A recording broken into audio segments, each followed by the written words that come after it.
বিশ্বকাপ জিতলে কোচের চেহারা এঁকে নেব গায়ে। স্পেনের তারকা ডিফেন্ডার মার্ক কুকুরেয়া যখন এই বাজি ধরেছিলেন, অনেকে হয়তো ভেবেছিলেন নিছকই কথার কথা, কিন্তু না, স্প্যানিশ এই তারকা যা বলেছেন অবশেষে তাই করে দেখালেন।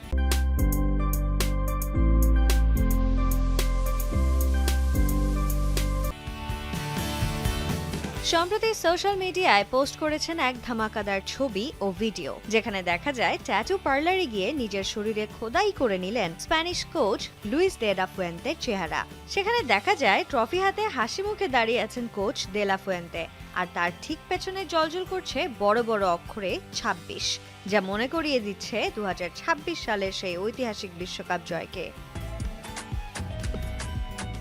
কুকুরেয়া আগেই জানিয়েছিলেন ট্যাটুটি আকারে ছোট হবে, তবে সেটি এমনভাবে করা হবে যাতে সহজেই সবার নজরে পড়ে। রিয়াল মাদ্রিদের নতুন এই তারকার ট্যাটুটি এঁকেছেন বিখ্যাত ট্যাটু আর্টিস্ট গাঙ্গা, যার গ্রাহকদের তালিকায় আছেন লেব্রন জেমস, কার্লোস আলকারাজ ও জর্জিনা রড্রিগেজরা। বিশ্বকাপ জিততে পারলে কুকুরেয়ার মতো বিশেষ কিছু করার প্রতিশ্রুতি দিয়েছিলেন ফেরান তোরেস, পেদ্রি, গাভি ও লামিন ইয়ামালও, কিন্তু এখন পর্যন্ত সেই কথা রেখেছেন কেবল কুকুরেয়া।